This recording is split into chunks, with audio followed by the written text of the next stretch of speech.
I just feel like everybody believes that aging is just going to happen. It's going to be terrible. I'm wearing no makeup. My hair is pulled back in a ponytail. Sometimes I have a baseball hat on, and people are looking at me, and I'm like, I mean, your this. arms, your shoulders, show us. You look like amazing. Wow. So I found you actually through Instagram, the reel that got viral, you talking about toxins and everything in the beauty Oh, industry. I generally admire you so much. I want to be you when I grow up. Tell us about yourself. thank you so much. This is just so sweet. My name is Juliana Spavin. I'm known as Silver Highlights 1971. I'm 54 years old, and I am all about aging well naturally. Over the years, I wasn't always this way, but I have developed the mindset shift and really moving into the healthcare space and wellness and clean beauty and finding ways to really help my skin look its most radiant, healthy best. Let me tell you, as a woman to woman, you look hot. Thank you.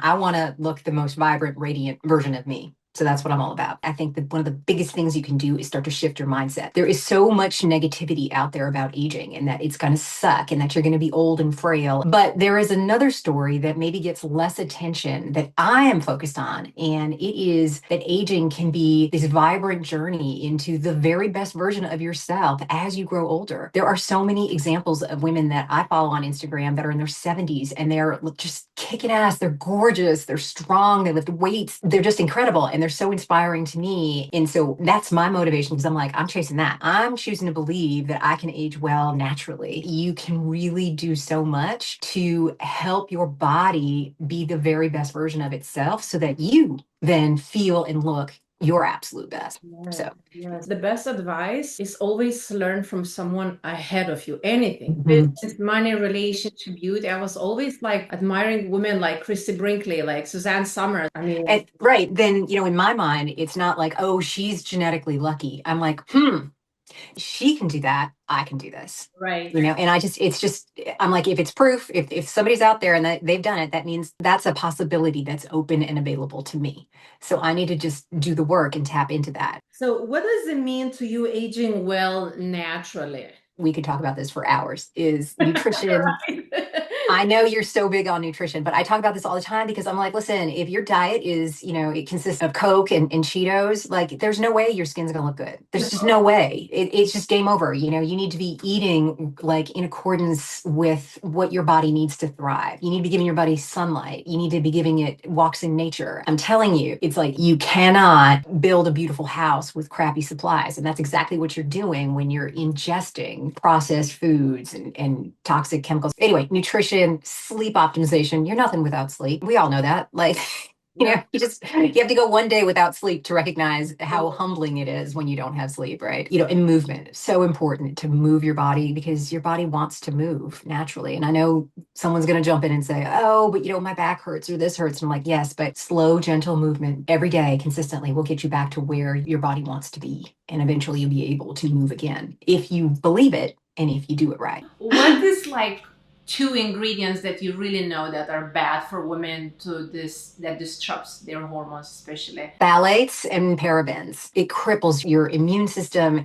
It messes with your hormones. We don't think about that. We just assume that the products, well, they're out on the market, so they must be good. But we are hormone machines. That's what sets our cycle. That's what allows us to, give birth, to carry a baby, regulates how we feel, our skin. Everything is determined by hormones. There are over 10,000 chemicals in beauty care products today. 11 of them are banned in the United States. 1,600 are banned in Europe and in Japan. And we know about this. There are dry shampoo companies that have been sued for millions and millions of dollars because they've caused women's hair to fall out. There are so many products that have negative side effects, rashes, irritation. And that's my big call out on the beauty industry. Again, here's where you have to be your own hero and take action and advocate for yourself and start making smarter choices. It's why clean beauty is such a big part of my aging well strategy. What do you see as the biggest microconceptions women have about aging? Oh, well, I just feel like everybody believes that aging is just going to happen. It's going to be terrible. I'm like, really? I'm going to choose to believe something different, that like you're not going to be invisible after you turn 50. You're going to be amazing. It cracks me up. I'm 54 and I go to the gym and like I turn heads and I'm like, I'm wearing no makeup. My hair is pulled back in a ponytail. Sometimes I have a baseball hat on and people are looking at me. I mean, your This arms, your shoulders, show us. You look like amazing. Wow. but like I choose what story you want to believe. If you want to believe that you're invisible, 100% you will be. I am choosing a different narrative. And like every day for me is like a little gift that it's going to unravel and I'm going to see what happens today. I love it. I love it. I'm so excited. So it's that mindset and shifting from my best days are behind me. That one I cannot. When my friends, when they want to go through remember when we were, and I'm like, I don't want to talk about yesterday. I want to talk about what we're doing next year. I want to get excited about the future, not about the past. So Yeah. those are the big misconceptions about aging, I think. And I think that mindset keeps me young. If you're constantly looking forward to something, if you're constant, versus just staying stuck in the past, and that's not to take away from, like, I've had some crazy and amazing adventures in my life, but like, looking forward and thinking my best days are ahead of me is just such a powerful mindset because you're like, all right, well, let's go make that happen. Wow, I can relate. I mean, I think I don't know you, but with age, I feel younger. I have more energy. I know more. I just like grateful every single morning. I woke up, I opened my eyes, I did the Wim Hof breathing, and I'm like, thank you, universe. I'm winning. I'm alive. I'm healthy. Like I have everything I need in my life. I am laughing because this morning on my walk with my dog, I was doing the Wim Hof breathing. Yeah, I do every single morning. I don't know, it makes me feel so good. We do need oxygen. We're constantly in the fight or flight, work, relationship, business, money, kids, everything.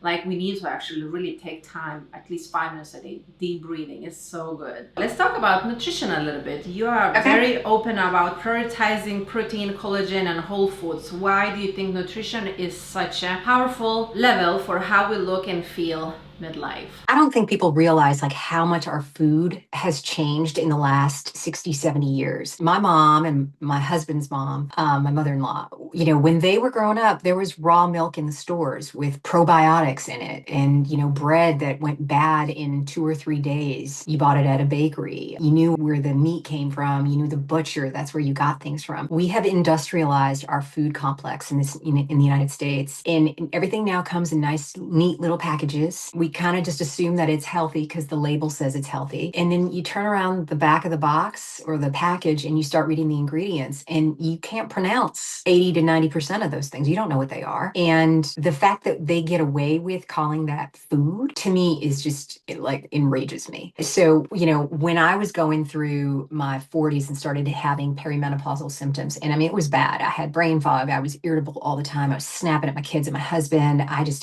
Every part of my body hurt. I was inflamed. I was gaining weight. I was angry. I finally just was like, I made up my mind. I was like, I can either, this is status quo and this is the way it's going to be going forward, or I can change. And it all starts with me, right? So I started on a radical elimination diet. And, that really taught me, oh, if I'm taking these things out of my diet, and I started feeling really, really good very quickly. I was like, wow, if I'm taking these out of my diet, maybe I shouldn't put them back in. That really started the whole process of saying, wow, I really am responsible for how my body feels based on what I put into it, right? Not just the skincare, but the actual food, because so much of our bodies, like our composition and everything comes from the food we ingest and the water, the type of water that we drink. So that started me in on what is the optimal food for me as a woman. Midlife, what can I be eating to optimize my body and to feel as good as I possibly can for my age? A whole bunch of podcasts and books and lectures and all kinds of courses and all this kind of stuff landed on, optimizing protein, always being protein forward with every single meal I have. I always secure the protein on my plate and then I figure out what the other things are going to be on my plate. But protein first, and I aim for 30 to 40 grams per meal of protein, and then dietary fiber. And it's not fruit. It's, looking for salads and greens and vegetables. And, the more rare the ingredient, the vegetable, the better, because I'm trying to give my gut microbiome a variety of different vegetables. Yes, fruit is a dessert. I took sugar out of my diet about a year ago. it was hard breaking up with sugar, I do not miss it. I do not, I know that sounds crazy, but I do not miss it. And on the occasions that I have sugar, it is immediate. I can feel it immediate. The brain fog comes right back. It was my son's birthday the other day, and we got this great carrot cake, and he's like, Mama, you're going to have a piece. And I was like, of course I am. And I had a piece. And I like the next day I was like, oh my God, where did I put the car keys? Did I put the dog in the kennel? I can't remember. Where's the dog? I mean, it was nuts. I was like, it was just such a great reminder that sugar and me do not mix. Alcohol. This is the one flag for so many women, because they're like, life is so hard, and at the end of the day, I'm going to reward myself with a drink. And I'm like, you're making things so much worse for yourself. And once you take it out of your diet, you realize that, and you're like, oh, I do feel better. Oh. Now, I think never is a very long time. So I'm not one of these people who are like, it was going to come out and say, never, never, never have alcohol, but the consistent Juliana who used to have 2 or 3 high noons a night before going to sleep, that woman has left the building a long time ago, and she's gone, plus all the high fructose corn syrup in the high noons. No. You can really start to fine tune things about like optimizing your liver and, your gut microbiome and that kind of stuff. But if you are eating real foods, prioritizing protein, getting your fiber on your plate, fruit for dessert, you are crushing it. It is 95% of the work. Your microbiome over 2 to 3 months is going to change dramatically. Your skin is going to glow. People are going to ask you if you had a facelift. I mean, it's incredible. It's literally incredible. My friends are constantly asking me, what cream are you? I'm like, I'm eating really healthy. I'm eating well. What will someone should start eliminating? Few ingredients or items, what you will recommend? Anything that comes in a package, comes in a box. Cereals, crackers, cookies, even pasta noodles. Look on the back. If you can spell the ingredients, if there's less than 7 ingredients, okay. Not like home run, great, but wary, maybe sometime. For everything else, shop the outside perimeter of the grocery store. Get your fruits and vegetables. Figure out how to cook them. I realize that a huge problem in the United States is that people don't know how to cook. Like, that is missing in the American education system. I think it's a travesty that there's not fresh lunches at public schools in the United States, and that it's largely fast food that kids are eating at school. It just enrages me. Stop going out to eat. Everybody thinks restaurants is like they're serving you great quality food. They're not. Everything's cooked in seed oils. They're using marginal ingredients. I know it. They're cutting corners to make profits. You're not going out to eat and eating quality food. You're just not. So like, it's to the point now where it's like, when we go on vacation, I rent a home because I know that the food I cook is going to be infinitely better than what I'm going to find at a restaurant somewhere. And I'm just like, it's just not worth it. Yeah. And you know what I noticed with everything, I agree totally. As a European, when I moved to the States, I'm like, why all Americans have all those big pantries, like walk-in pantries? I'm like, why do you guys need pantry? It's insane because in Europe, we don't even have pantry. There's no such thing because there's no cans, there's no chips, there's no candies or anything like that. Anything like in the box, in the package, in the can, we don't have such things. It's interesting how it's like culture very different. And even talking about ingredients, a lot of ingredients are banned in Europe that are allowed here. Even the same McDonald's, same Heinz ketchup, totally different ingredients, totally. Yeah. What's your diet look like? Oh, so I will always, like my morning diet, I lean heavily on eggs. So I don't really do dairy. I'm one of those people who are dairy intolerant, but I am experimenting with raw milk, and it's not like triggering my dairy issues. So it's really interesting. But I will, in the morning, I'll have 5 eggs, and I'll make like an egg frittata with goat cheese and veggies like tomatoes and broccoli and things. I'll throw green beans. Usually we have that the night before a veggie for dinner. So I'll just incorporate those into my frittata scramble. And then that's my breakfast. And like maybe a half a cup of blueberries as a kind of a snack or a treat. And then I'm satiated. Lunch will be like a salad. I'm good for like 5 hours with that. But then lunch will be like a salad, and I'll usually have mackerel or sardines because I love fish and it's so great for your skin and your bones and just all the things. And then dinner will be some variation of protein, whether it's chicken, fish, beef, pork, whatever. And, I will look for a healthy, complex carb like sweet potatoes, really big in my house, or wild rice, also really big. And then some vegetable, whether it's steamed broccoli or something like that. And I keep that really simple. I have picky eaters. They're growing out of their picky eaterness, but my son is 9, and sometimes he kind of goes, I don't know what that is. It's kind of weird. I'm like, eat it. You're going to be fine. But outside of that, like that's what I eat. My treat at the end of the night is a cup of licorice tea, which I absolutely love. It's so great for your digestion, helps me fall asleep. I'm curious, do you drink coffee? I don't. You know what? I used to be really big on coffee and then I switched to matcha. And now I'm like, I love matcha. I'm like on the matcha bandwagon. It's really fascinating. And it's so like the medicinal benefits are just insane. Now, were you asking about the caffeine factor or? Just caffeine, coffee, like overall, like I know there's a lot of information, good and bad, and just generally, I know people that drink coffee all their life and they look really good, and some people, I think that's very like personal. Yeah. So I am very sensitive to mold, and coffee is one of the products in the United States that for some reason they really don't regulate mold in coffee. So if I am drinking coffee, it has to be mold tested and 100% mold free. There are other people who are like immune to it, and it really comes down to what bugs are in your gut and what bugs are going to respond to whatever it is that you're feeding your microbiome. But for me personally, right now I'm going through this stretch of life where I cannot do mold in coffee. And so for the vast majority of coffee, I'm talking Starbucks, McDonald's, Dunkin', whatever, it doesn't matter. If I'm on the road, I'm not drinking coffee. I will bring my own matcha or I will bring my own coffee, but I just can't. Weightlifting, mobility, and stability, or holy trinity. Why are these types of movement especially important for women in midlife? Yeah, this is such a great one. So as we go through the perimenopause transition, you are losing estrogen and progesterone, and estrogen is highly protective. So without it, it's a very inflamed condition in your body. You are also losing bone density and muscle mass. We know that. That's also the reason why you're losing estrogen depletion, is also the reason why you're losing collagen in your face and your skin. So the best way to age well and age and thrive is weightlifting. And I am not talking about like 5-pound weights. I am talking about bench pressing 95 pounds. I am talking about like deadlifting at least your body weight. And if you can't do that now, that's okay, but have a goal and start to work with a trainer to get there. A lot of women just assume, okay, fine, I'll go do this weightlifting thing. I heard or read, I listened to a podcast or I saw something online. I should really lift weights. Okay. And then they go and they start lifting weights, and then what do you know? They're lifting heavy and then they pull something. If you don't know how to lift weights that are heavy, like you've never done it before, why would you know how to lift weights? This isn't like, there are certain movements that you have to do and you have to do them correctly or you will hurt yourself. And trust me, I speak from personal experience times where I was like, I got this. I know how to do this. I watched this cute little lady on TikTok. This is going to be awesome. I'm going to do it exactly what and then I'd find myself like bedridden for 3 days. Don't do that. Like hire a personal trainer, invest in yourself, learn how to make the movements correctly the first time around so that you just condition that and you fire those neural pathways and you know how to do it right from the get-go and you don't have to unlearn bad behavior and movement. But weightlifting 2 to 3 times a week is astonishing for what it will do for your body. It's when you're doing a lat pull down and this becomes normal for you.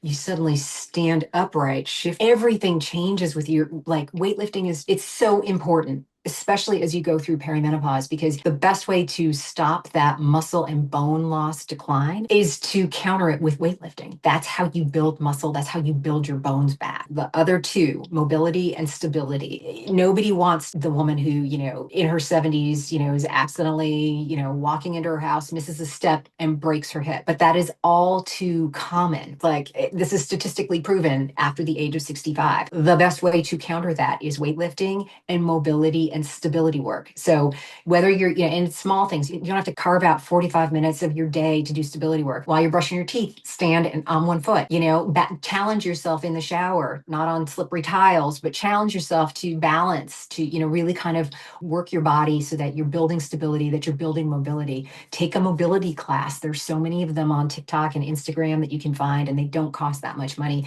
Really teach yourself how to do these movements because your body is very much use it or lose it. If you don't focus on stability and mobility and flexibility, you're going to get stiff, like 100%. Your body's like, oh, cool, you don't need this. That's great. All right, I'll channel resources elsewhere. And that's how it works. Then it hurts you. Like you're getting out of the car and you pull a back muscle and you're like, oh, So for me, like to be comfortable in my own body, I completely rely on the holy trinity, as I say, of movement. I love that. I really do. A lot of people, you can start having those old symptoms even in your 30s. We all know some people in their 60s actually look physically better than even people in their even late 20s. I love it. Okay, next question. Sleep is another pillar of aging well. What are your tried and true strategies for getting better rest during perimenopause and menopause? I love this. Yeah, this is a big one. So, like gone are the days where like you were in your 20s and you could have 4 or 5 cocktails with your friends, come home, crash completely at like, conk out at 1 o'clock in the morning and then wake up at 7 and go to work. Those days have left, the world for you. So you do need to establish a consistent bedtime routine. The more consistent you are, the more your body responds. I'm in bed between 9:30 and 10 o'clock every single night. I don't care if it's New Year's Eve. I'm like, I don't care if there's a party. I need to get my sleep. Like prioritizing sleep for me is everything. Limiting alcohol. I am nobody's friend when I say this, but I'm telling you, life without alcohol is just so much better. You wake up clear-headed. Like you don't wake up in the middle of the night. Let's start there. Second of all, you wake up clear-headed and you've refreshed and it's just, you feel like, oh, this is so worth it. Magnesium, huge. If you're not taking magnesium glycinate, that's something to add to your diet. It used to be that we got magnesium from the soil and that our fruits and vegetables would give it to us because the soil was so rich with magnesium. They've depleted our soil due to big ag and big farming. So you need to take supplements. And that is one that I swear by, magnesium glycinate. Sunlight exposure. Every morning, like I wake up and then within 10 to 15 minutes, I'm outside looking at the sun. It's just, there's so much research out on the power of getting early morning sun into your eyes for 10 to 15 minutes and how that triggers serotonin, which is what wakes you up. And then later, serotonin produces melatonin and that helps you go to sleep. I think those are my big sleep hacks for people. Talking about supplements, what else are you taking? Magnesium glycinate, where else? I take a vitamin C, then I take omega-3s, I take a vitamin D, I take a zinc. I am playing around with colostrum right now, but I think those are the big ones. And then for sleep at night, I take magnesium threonate. That is magnesium that crosses the blood-brain barrier, and that's really good for cognitive ability. So I take that. L-theanine. I think I'm taking L-theanine. Oh, the other thing I haven't mentioned, HRT. This is the hormones, as you're aging, when you're losing estrogen and progesterone and testosterone. Should you or should you not? I just wrote a lengthy blog post on HRT, things I wish I'd known. I am taking HRT. I do believe in it. I do think it really benefits women. The studies are out now and it just shows the cardiovascular benefits, the heart benefits, the musculoskeletal benefits of continuing to take estrogen and progesterone and testosterone after our bodies have stopped producing them. The evidence is overwhelming. It's just so beneficial. So that is part of something that I take every day. I do take testosterone a little bit, it's not the reason, I'm not going to turn into a man and have a beard and all this kind of stuff. I just take enough to give me energy, to give me motivation, to keep me, stimulated and energized. And yes, it also helps with libido, but it's incredibly powerful for women and it can be very transformative for women. HRT can. Right. So. Talking about the skin and clean beauty, when it comes to skin, what are your non-negotiables for supporting collagen elasticity naturally? Yeah. So again, I'm going to lean on, weightlifting. I forgot to mention this during weightlifting. Weightlifting is so beneficial for your face. Listen, when you're weightlifting, your body is producing fibroblasts, and fibroblasts are the precursor to elastin and collagen. So the more you weightlift, the younger you look. Plus, it helps you, it revs up your metabolism and it keeps you lean and fit. So weightlifting is at the top of my list. Also, eating consistently, prioritizing protein, and taking vitamin C consistently. Those two are also super powerhouses that are going to help stimulate collagen and elastin in your face. Red light therapy and sauna. We invested in a red light sauna in our home about 4 or 5 years ago, and I use it almost every single day. I love it. And it's really, really beneficial. I mean, it was expensive, but I was like, look, I'm living to 105. So, this is an investment in me. And then derma rolling. Oh my gosh, derma rolling it's the thing I love to hate. Tell us about that. Because so I started derma rolling about like 3 or 4 months ago. Now I don't do facials. I don't know. I used to get them in my 20s and 30s. And then I kind of was like, I could steam my face by myself and apply all these luxurious masks. I don't even know what they are, what they're made of or what's in them. I can do that at home. I don't need to pay somebody, an esthetician, to do this. But I came across derma rolling. I was super curious about it. And so I started and I was like, damn it, this hurts, but my skin looks so good. Torture device. Yeah, I like that. But it's true, and it's 5 minutes of me, kind of gritting my teeth and derma rolling my face and everything like that. But then it's within seconds. I can see how my skin, it just looked completely different. I mean, yes, it looks red from the blood flow and the activity coming on the surface. But the next day, I am like such an evangelist of the Gin Amber derma roller. Oh, that's the brand you're using. So I finally graduated. I was such a baby. I was using the 0.25, but now I'm using the point 0.5. And I love this. Like it's weird. I sometimes think the 0.25 hurts more than the point 0.5. I don't know. Listen, I've been through childbirth twice. Like, put it all in perspective, right? Women, we are just adapted to deal with pain. We wear high heels. End of story, right? But you can do anything for 5 minutes. And you would go to a salon and you'd spend hundreds of dollars doing microneedling in a salon. Or you could do this in the comfort of your home. I love this. This is such a great value and such like the results. I'm like, I don't know why I would ever stop derma rolling. The other thing I love is your oxygen. This is amazing. Because I first got my derma roller and then I was like, oh, how do I clean this? I don't know. So I was using alcohol, which probably like dulled the blades or whatever is terrible. But now I have oxygen and I'm a huge fan of that. Then some of your other products that I love, like the hyaluronic and the brightening, those are great. Those are fantastic formulations. So I love those. Okay, what else are you using besides microneedling? I love a good vitamin A or a bakuchiol, which is a little bit more milder if you have sensitive skin. I love that. I use a vitamin C. And then I'm always curious about clean beauty brands that are coming up with new formulations of products. So I will experiment and try different products on my skin. And if I really like them, I'll tell my audience about them because like I want to share the love. If something's working, I'm like, yeah, but the basics, a great vitamin A and a vitamin C that can really help eliminate age spots,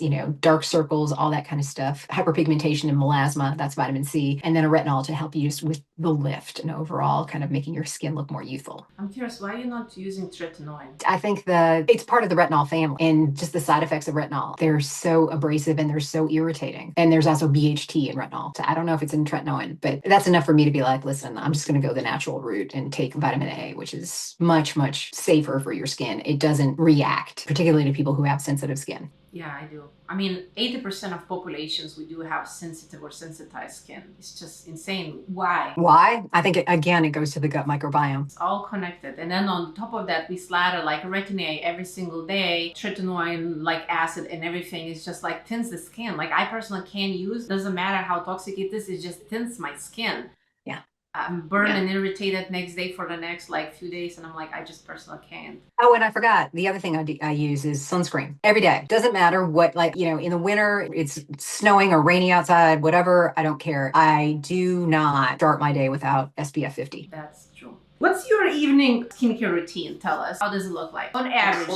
Well, it's going to be a lot of those products. So I cleanse my skin. I will use an oil-based cleanser to take off my eye makeup and just make sure my skin's really clean. Sometimes I double cleanse. I'll exfoliate as well to make sure that my skin is polished. If I'm derma rolling and I derma roll twice a week for 5 minutes at a time, I will cleanse my skin and then I'll maybe spray with a hydrating mist. Like I've got this one here. This is Rose Blossom hydrating mist from Mukti, and it just helps to kind of give my skin a little bit of moisture while I'm derma rolling. And then from there, I will immediately apply a vitamin A because I know my pores are now open from the derma rolling, and I know that's just going to help with the absorption of that product into my skin. And then I apply a lot of oil-based serums and hydration, hyaluronic acid, and then, other rich moisturizing antioxidant-based serums and oils into my skin, and I'll finish with a really hydrating moisturizer. I kind of go to bed like this, letting it all soak in an eye cream. And I wake up, I look at my skin, and I'm like, oh my God, my skin looks so good. Everything all together is great. And you use frownies, right? And I'm a big brownies girl. Yes, I am. I love brownies. I started with brownies and fell in love so immediately and so quickly and so hard because I saw the effects in like 2 weeks. I was like, oh, that I never looked at any other products. So I don't know if any other products work as well. I'm just frownies for life, girl. I mean, they need to make t-shirts. I would buy one. Tried a lot. Nothing works better than frownies. Don't waste your I think I saw a reel that you did where you tried like 3 different products and you were like, does this one work? Does it like, and then you were like, brownies is the best. I mean, I can just feel it working. Like, you apply the cast, you let it set, it hardens, and then you can just feel it. And you're like, I mean, I'll like kind of knock on mine, but like, it's strong and it really does help against my forehead lines forming, especially as I sleep, And to clarify with you, you do not have no Botox, no fillers in your face. I don't. No, I used to do Botox and I gave it up over 2 years ago. So I can move my forehead in all kinds of ways now. Every once in a while, people comment and say, oh, well, your forehead looks so great because you did Botox and there's this residual Botox that stays in and I'm like, Botox leaves after 4 to 6 months. That's why you have to keep going back and getting more Botox. What you can see over time is just like a sagging of the muscles. That definitely is a Botox forehead, or if people have it done around the eyes. But I only ever had it done here because I have a really strong 11 line. And as you can see, Frownies takes that away. And I'm just so pleased with the results. I mean, I tell people all the time, I'm like, better than Botox, honestly, and I can move my forehead and it's not toxic and it's a fraction of the cost of what I was spending. I mean, I was $1,600 a year on Botox alone. And now I'm like $300 a year on Frownies. I'm like, let's go. I know, the same here. I used to get Botox and I'm like, how much money did I spend? The worst thing was, to me, it made my brows droopy. My eyes were looking smaller and smaller. And right now my eyes are so wide open. I feel like alive. Yeah. And then I've never had filler. People accuse me of having filler all the time. And I'm like, no, this is cheek exercises. I do facial exercises, and really kind of work my cheeks. And I actually launched a facial exercise program this summer. Yeah, which is got 6 modules, and it covers your entire face and your neck and your overall posture, so that, because if your posture's off, it's gonna show up on your neck, and then that's gonna pull your jowls down and all this. So 6 modules that cover the entire face, and it's 10 minutes a module, and it's a great way to really lift and firm and tone your face naturally without surgery. It's just amazing. Okay, personal connection. What's been the biggest shift in your own beauty or wellness routine since turning 50? I would say cleaning up my diet. I mean, yeah, I'm going to take big W's for my overall appearance and for dealing with perimenopause symptoms. It all starts in the gut. So, if you see someone with glowing skin, you should probably go over to them and say, oh my gosh, your skin looks amazing. What are you eating? Yeah. So let's start there. And then there's a long space before we get to serums and creams and all that kind of stuff. I would also say prioritizing strength training over cardio. I was the cardio queen. I was like a marathon runner in my 20s and 30s. I love doing marathons. I was like, queen of cardio. And now I'm like, I barely ever run anymore. I take long walks at a zone 2 rate and I lift. And, every once in a while I'll throw in a karate class for fun with my son and daughter. I really do lean into weightlifting. Being intentional about sleep, that's really important too, because I said earlier, we are nothing without sleep. Fatigue makes cowards of us all, and we are just such lesser versions of ourselves if we don't sleep. So just get your sleep. And then doubling down on clean beauty and non-toxic swaps, not opting for surgery. I think it really does help. I mean, I have people who come on my page all the time and tell me, oh my gosh, you can just tell you're naturally this way. Like you don't have lip filler. You don't, I'm like, yeah, I don't. Those are the biggest shifts. If you could leave a woman with one piece of advice about embracing midlife confidence, what that will be? I would say you are your own hero. Like no one's coming, like this is up to you. You have a choice every day. And I always say, choose your own hard. Like, I think it's really hard to age poorly. I think it's incredibly hard to age poorly. I think it's also really hard to go to the gym every day and lift weights and work with a trainer and you don't know what you're doing. Like that's hard too. I think it's hard to eat well, but choose your hard. Like being metabolically unhealthy, having diabetes, heart conditions, all these addicted to medications because you can't get off them. That's really hard. Lifting your body weight, doing 20 push-ups, that's hard too. Choose. You have a choice, and you have to decide, okay, so it's going to be hard either way. Which one sounds better to me? And I know people think the easy way is like, I'm just not going to do anything. And, it won't be that bad. Go to a nursing home and look at the women there, the ones who've broken their hip or, they frail and they're, it's so like, it's such an inspiration for me to be like, that is not how I'm going to age. Not that way. That's the biggest thing. Be your own hero. I love that. Last question, which is very weird, but what do you want to know for after you die? What do I want to be known for? What a great question. I think the biggest thing I want is to have inspired people to think differently about the second half of their lives. I think we write it off. We just kind of go, oh, my best years, I was in my 20s and 30s. And I'm like, no, and I want them to be like, oh my gosh, I miss that woman who used to inspire me to take the trip or try something new or believe in myself. Like that is what I strive to encourage women to think about every day. Just, be the best version of yourself. Like if not now, when? So let's go. Thank you so much, Juliana. Where people can find you, your website, your social media? Yes, it's very easy. It's Silver Highlights 1971. I am on Instagram. I'm on TikTok. I'm starting on YouTube. So I have like 50 followers. And my website is Silver Highlights 1971. So you can find me there. And please come and say hi and drop me notes. I love interacting with my followers and learning about them. And it's just, we're building a great little community of women who want to age well naturally. Yay. We will leave all the information down below in the description box. Thank you so much, Juliana. And oh my gosh, my pleasure. And I will send you all the followers to your YouTube. You will have more than 50. Thank you so much. Jen. Have a wonderful day. Thank you. Bye-bye.